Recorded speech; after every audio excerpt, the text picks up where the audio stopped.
What's up, YouTube? This is Big Mike. Well, LeBron James and the Cleveland Cavaliers obliterated the Boston Celtics last night, and they are on their way to the NBA Finals. And this will be LeBron James' 7th consecutive NBA Finals and his 8th overall. And in last night's game, he achieved a major career milestone, passing Michael Jordan for first place in the all-time scoring list in playoff history. Matter of fact, his next game, he most likely will pass 6,000 career playoff points. LeBron James was very respectful and very acknowledgeable of Michael, and he talked about how much Michael meant to him as a child, how much he idolized, I guess, Michael Jordan. But he did say some comments that were a little bit, to me, indicative of the fact that I think he thinks he's a better overall player than Michael, because he was talking about how he's not really just a scorer. I don't know, I could be reading too much into it, but he was saying he's not really a scorer. He's a guy who's an all-around guy. He thinks about other ways to be successful in the court other than just scoring, or how he can help his teammates other than just scoring. I don't really have a problem with anything he said and him passing the record, but I do have to say this. I don't know how much ESPN and other people are emphasizing this, but he did play in, 33 more games than Michael. He played in 33 more playoff games, which is the equivalency of, 1.5 more postseason runs than Michael. And Jordan, for really to be honest with you, he had a kind of fragmented career. He missed a lot of postseason games. Yes, he didn't go to the playoffs with the Wizards. They weren't that good, but I believe Michael would have went to the postseason and probably won one more title in '99 had that team not been broken up. Okay, and also in '94, the Bulls they went to the playoffs anyway, but with him, they probably would have went to the finals again. So that's about 40 playoff games they didn't play. And you take that into account, that's probably about 1,200 points or so that he didn't score in the playoffs that he would have. So that would push him to over 7,000 points. So that's one of the points I like to make about Jordan, is that the retirements, while he did feel like he needed them at the time, well, the first one, he needed that break.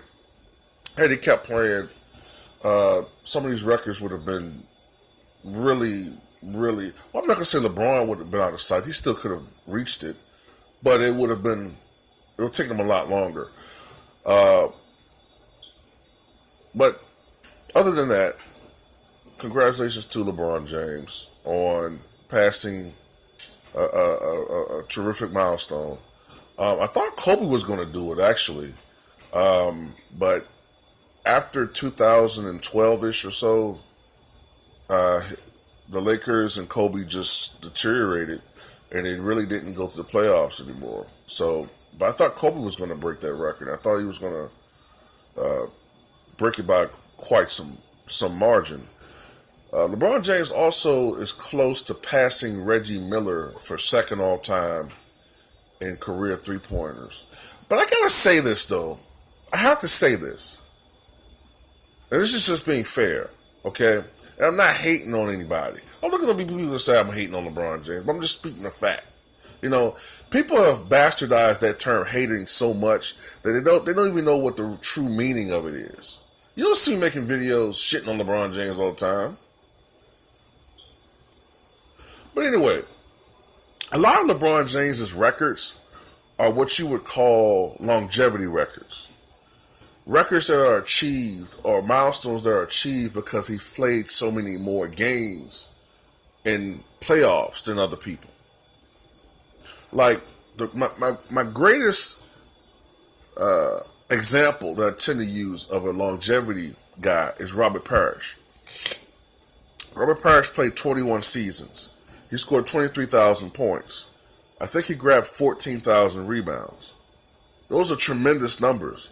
But he also played in an NBA record 1,611 games. And he was remarkably healthy for his NBA career. He played a lot of minutes too. So his numbers would be more impressive than, say, somebody like far more impressive than somebody like, say, a Bill Walton. But Bill Walton, prime for prime, was a better player than Robert Parish. But the numbers don't indicate that because Bill Walton was injured for a lot of his career. You get what I'm saying? LeBron James has been playing the NBA since he was 18 years old. He's had a lot of postseason success because of, A, his greatness, and also he's played on some damn good teams, and the Eastern Conference hasn't been that competitive, especially in the last half of his career so far. So he's played in a lot of playoff games. He's going to have a lot of deep playoff runs. I'm hearing about, it's probably going to get even more impressive with these runs because Kyle Lowry, if I understand, wants to play in the Western Conference, last I heard. Okay. With the Pacers, Paul George, a lot of people have talked about him going to the Lakers or something like that.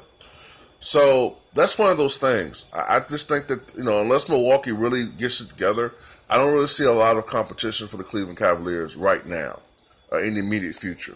So I don't see any reason why there's not going to be an 8th consecutive trip to the finals. I mean, it's going to get to the point where even though James can't match Russell as far as postseason success, he's going to get close to matching him as far as consecutive playoff run. Because I don't think a team has went to the finals 8 consecutive times since Russell and the Celtics. Even though I really got to say, no, that's incorrect. Russell and James, because James also played with the Heat. But I think that's all I have to say about this one, guys. I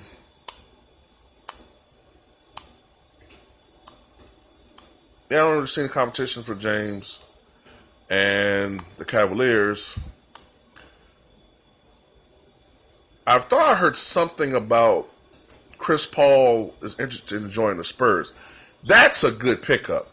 That's the type of guy that the Spurs could pick up that could push them over to the championship. I mean, this is the era we live in, man. I didn't like it, but I've had to kind of adjust to it.